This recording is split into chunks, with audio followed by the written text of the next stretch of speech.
जादुई ब्रश।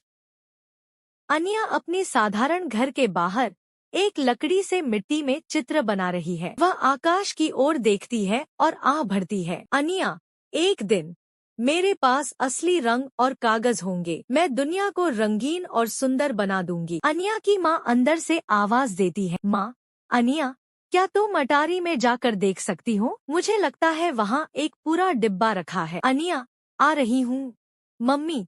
अनिया धूल भरे डिब्बों में ढूंढते हुए एक पुराना ब्रश पाती है। वह उसे उठाकर देखती है, जिज्ञासु होकर। वह इसे बाहर ले जाकर एक पत्थर पर सेब बनाती है। सेब चमकता है और पत्थर से बाहर उभर आता है। अनिया आश्चर्यचकित होकर कहती है, यह असली है। अनिया अपने पड़ोसियों के लिए खाना, कपड़े और अन्य जरूरी चीजें बनाती है। गांव वाले इकट्ठा हो जाते हैं, हैरान होकर।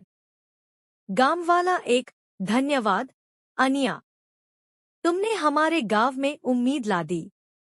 गांव वाला दो, तुम एक चमत्कारी हो। राजा के सैनिक अनिया को दयालु राजा के पास खींच लाते हैं। राजा, मुझे सोने के पहाड़ बनाओ, ऐसी संपत्ति जो किसी ने कभी नहीं देखी हो।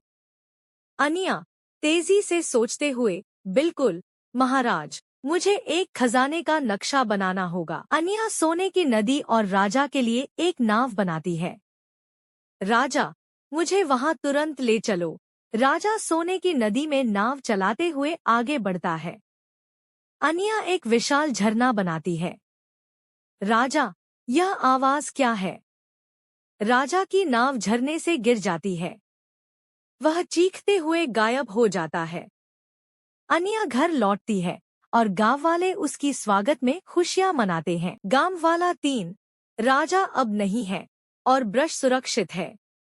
अनिया, मैं इसे दूसरों की मदद के लिए इस्तेमाल करूंगी। हम मिलकर दुनिया को उज्जवल बनाएंगे। अनिया आकाश में एक इंद्रधनुष बनाती है और गांव वाले जश्न मनाते हैं। और इस तरह अनिया और उसका गांव हमेशा खुशी खुशी रहते हैं, यह सिद्ध करते हुए कि असली जादू दयालुता और